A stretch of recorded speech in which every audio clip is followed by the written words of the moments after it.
नमस्कार, मैं हूं आनंद। आप देख रहे हैं चेतना टुडे। सबसे पहले एक नजर सुर्खियों पर। साईं भक्तों ने श्रद्धा और सबूरी से ली महाप्रसादी, भंडारे में उमड़ा शहर।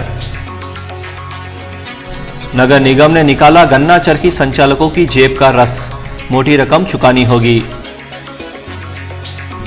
और मौसम की राहत के बाद अब बरसी आफत, पारा 41 डिग्री पर।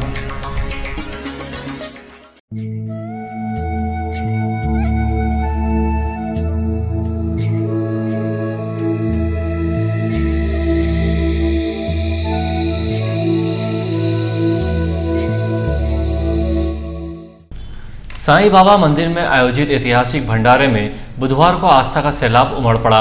लाखों की तादाद में पहुंचे साईं भक्तों ने श्रद्धा और सबूरी के साथ प्रसादी ग्रहण की। सुबह से आरंभ हुए प्रसादी वितरण का क्रम देर शाम तक चलता रहा। बाबा की मनोहारी मूर्त देखते ही बनती थी। महोत्सव के मौके पर साईं बाबा का श्रृंगार देखते ही बनता था। बाबा को मोती जड़ित बेहद ही सुंदर पोशाक पहनाते हुए फूलों के बीच सजाया गया था। बाबा की ये मनोहारी मूर्त साईं भक्तों के मन मंदिर में बस गई।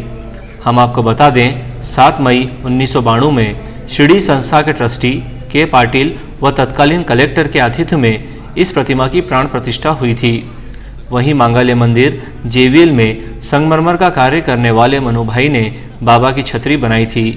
साईं भक्तों ने बाबा के स्वरूप को जी भरकर निहारा। रंग बिरंगे ताज़े फूलों की खुशबू से पूरा मंदिर परिसर महक रहा था। बाबा के जयकारों और जयघोष के बीच ठीक 10:30 बजे भोग आरती की शुरुआत हुई। पुजारी पंडित सुरेश पराशर ने शंखनाद के साथ आरती आरंभ की। मंदिर में मौजूद साईं भक्तों ने बाबा की जयकारों के बीच आरती में हिस्सा लिया। भोग आरती में महापौर शैलेंद्र डागा, पुलिस अधीक्षक डॉक्टर जी.के. पाठक, एएसपी प्रशांत चौबे, उद्योगपति श्री व्यास, नंदलाल व्यास, मनोहर पोरवाल, पार्षद राजीव रावत, गोविंद काकानी, डॉक्टर राजेश शर्मा सहित अन्य गणमान्य जनों ने हिस्सा लिया।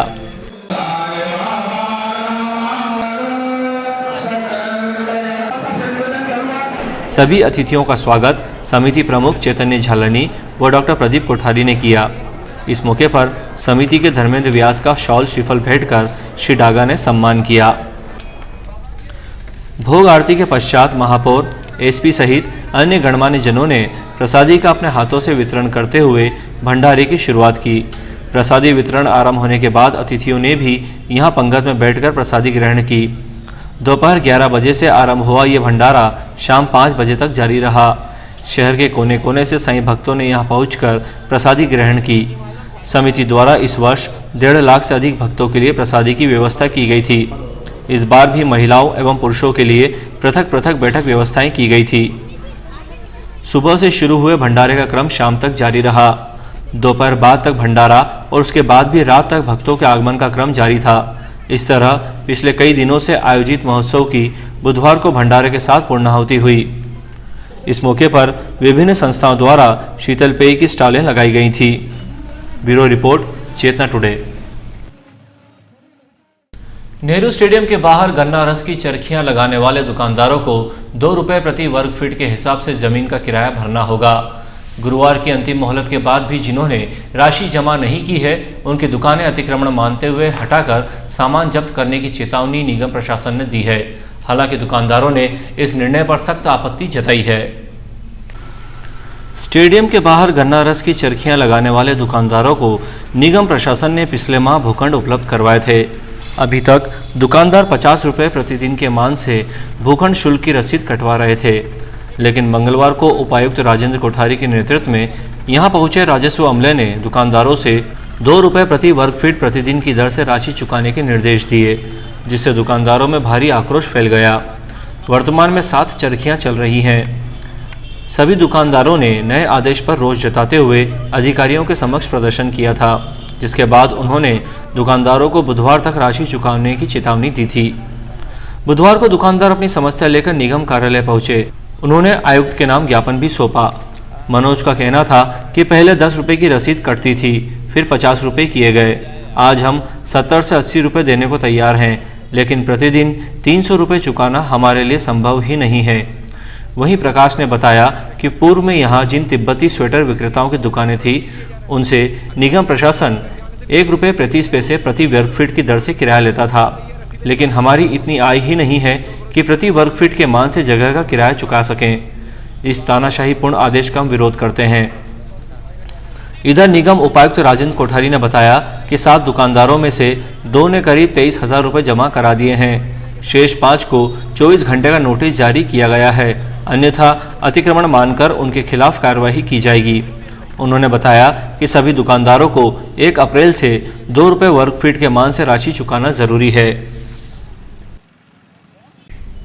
लोकसभा निर्वाचन के अंतर्गत 16 मई को शासकीय कन्या महाविद्यालय में रतलाम जिले के 5 विधानसभा क्षेत्रों के लिए मतगणना का कार्य होगा।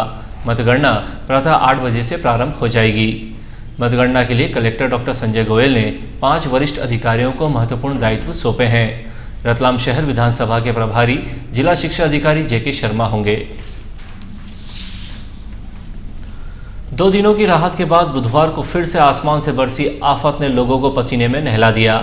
सोमवार को बारिश के बाद मंगलवार को तापमान का पारा बढ़कर करीब 40 डिग्री पहुंच गया था, जो बुधवार को 41.02 डिग्री दर्ज किया गया। दिन भर चिलचिलाती धूप के कारण लोगों को असहनीय गर्मी का सामना करना पड़ा। वहीं न्यूनतम तापमान 25.02 डिग्री रहने से रात में भी गर्मी का एहसास बना हुआ है। मौसम के जानकारों के अनुसार सप्ताह में तापमान का पारा और चढ़ सकता है। बेमौसम की बारिश से मौसम के मिजाज उग्र हो गए हैं। कॉलेज रोड पर सीमेंट कंक्रीट कार्य के दौरान मार्ग में बाधक एक गुलमोहर के वृक्ष की बुधवार को छटाई की जा रही थी। इसी दौरान व्यस्ततम सड़क मार्ग पर वृक्ष की शाखा मैजिक पर आ गिरी। संयोग से कोई बड़ा हादसा नहीं हुआ, लेकिन घटना के बाद यहां जाम लग गया था। राहगीरों ने व्यस्ततम सड़क पर वृक्ष की छटाई किए जाने पर आपत्ति दर्ज करवाई। टंकी लगे वाहन पे एकदम बड़ा पेड़ गिरा कर ऊपर गया। अंत में एक नजर फिर से सुर्खियों पर। साईं भक्तों ने श्रद्धा और सबूरी से ली महाप्रसादी, भंडारे में उमड़ा शहर। नगर निगम ने निकाला गन्ना चरखी संचालकों की जेब का रस, मोटी रकम चुकानी होगी। और मौसम की राहत के बाद अब बरसी आफत, पारा 41 डिग्री पर। चेतना टुडे में आज बस इतना ही। हम फिर मिलेंगे कुछ और नई सुर्खियों के साथ। तब तक के लिए नमस्कार।